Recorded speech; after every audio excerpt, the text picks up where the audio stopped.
The soft click of my heels echoed in the nearly empty lobby, my pulse matching the rhythm. It was 8:15 a.m., the kind of crisp, cool Monday morning that promised nothing more than work and coffee. I was here for a meeting that could make or break my career, and I wasn't in the mood for surprises. My portfolio was tucked under my arm, my blazer freshly pressed, my hair styled into an effortless wave that had taken an embarrassingly long time to achieve. I pressed the elevator button, watching the numbers above the silver doors tick down. The building's air smelled faintly of fresh paint and expensive cologne, probably from the upscale firms occupying these upper floors.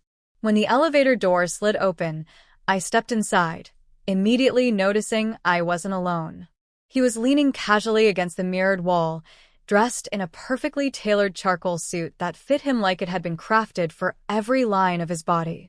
Broad shoulders, sharp jaw, dark hair that looked just slightly tousled in a way that was too deliberate to be accidental. His eyes, stormy gray, deep and assessing, flicked up from his phone and landed on me with a quiet intensity. "Morning," he said, his voice smooth, deep, the kind that seemed to vibrate somewhere low in my chest. "Morning," I replied, pressing the button for the 23rd floor. As the elevator began to glide upward, I could feel his gaze on me, not in an invasive way, but in that curious, lingering manner that made my skin feel warm under my blouse. The elevator jolted slightly at the 12th floor, slowing, then stopping altogether. The lights flickered, the soft hum of motion died, and silence filled the small space. I frowned and glanced at the panel, pressing the door open button. Nothing. The emergency call button lit up red. "Great," I muttered under my breath. "Guess we're stuck," he said, slipping his phone into his pocket. His expression was calm, almost amused. Not the worst company I could be trapped with.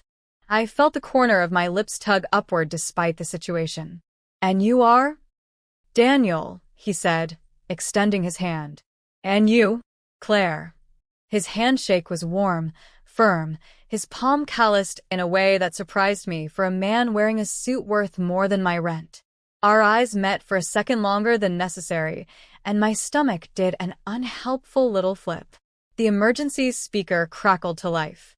"We're aware of the situation," a bored-sounding voice said. "A technician is on the way. Might take a couple hours." A couple hours. Trapped. With him. Daniel smirked slightly, loosening his tie as he leaned back against the wall. "Well, Claire, looks like we've got some time to kill." I shifted my weight and leaned against the opposite wall, trying not to stare at him but failing miserably.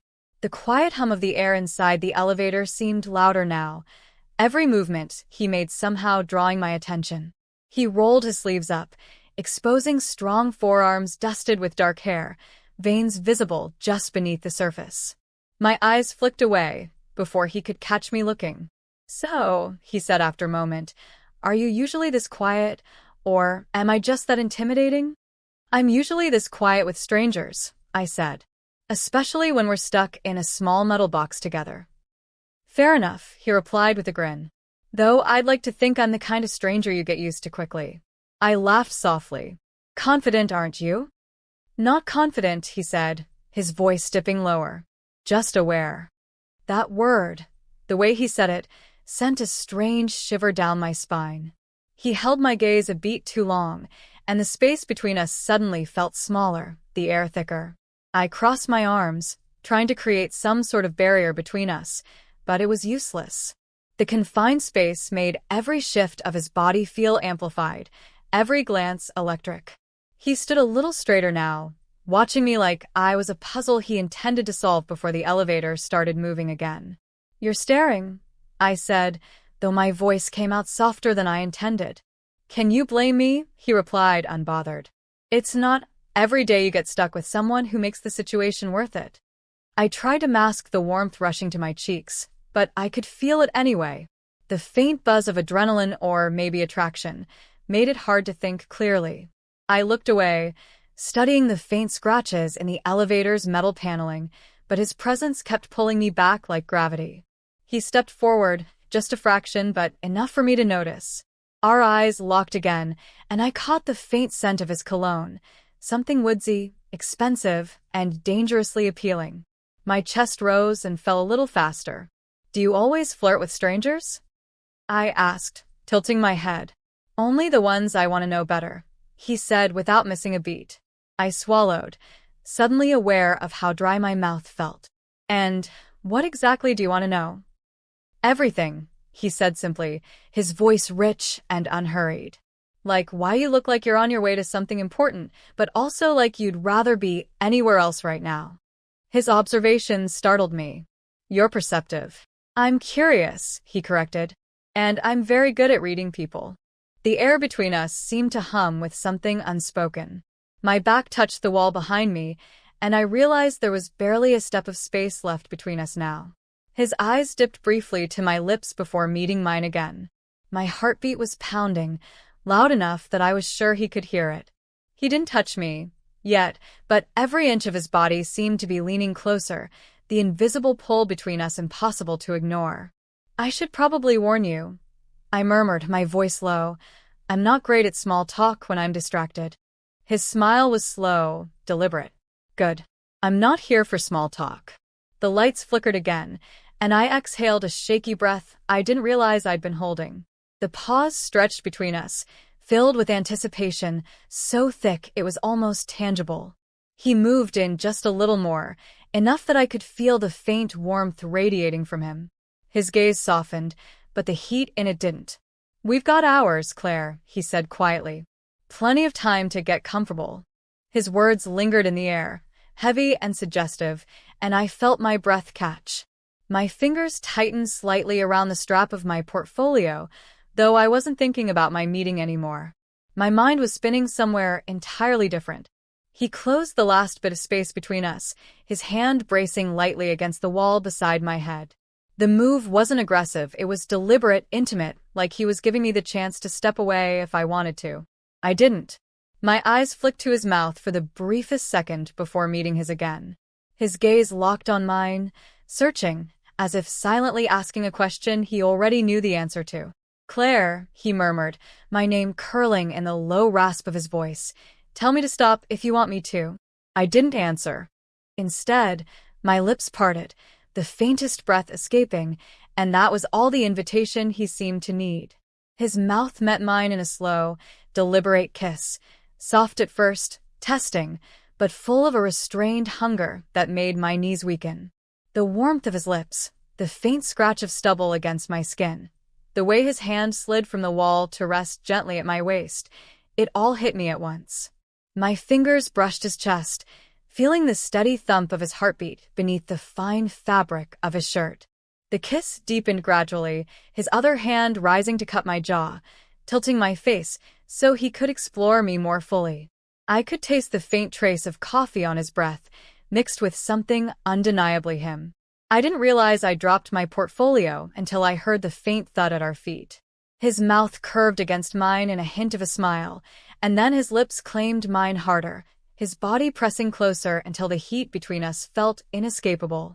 The soft hum of the elevator was replaced by the rush of my own pulse in my ears. My hand slid up over his shoulders, gripping the back of his neck instinctively. The space felt smaller now, the air warmer, every inch of him anchoring me in the moment. When he finally pulled back just enough to breathe, his forehead rested against mine. "You have no idea how long I've wanted to do that," he whispered. I gave a breathless little laugh. "We've only just met." "Doesn't change the fact that I knew the second I saw you," he said, his voice rougher now.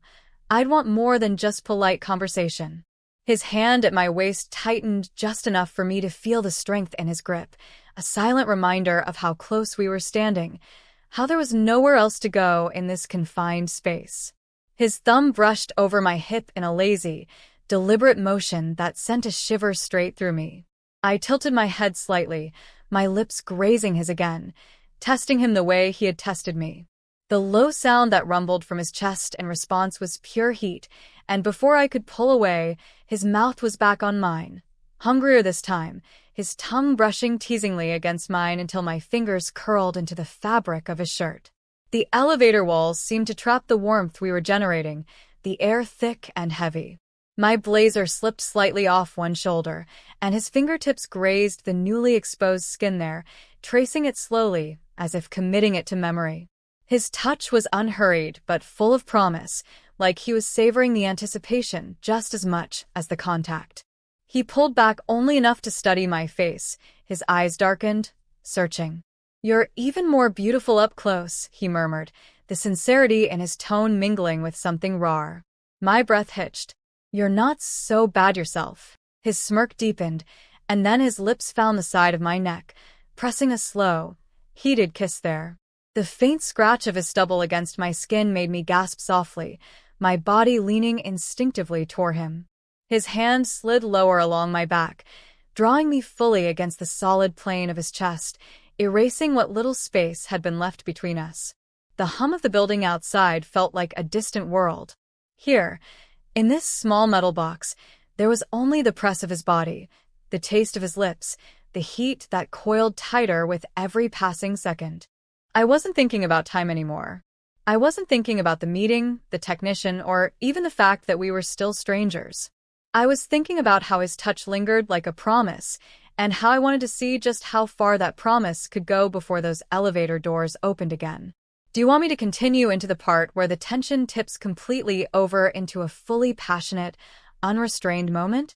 His mouth found mine again with a hunger that erased every trace of hesitation.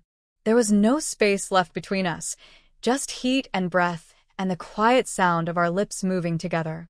His hands roamed with a deliberate slowness, one resting at the small of my back, the other sliding up along my ribs as if mapping every contour through the thin fabric of my blouse.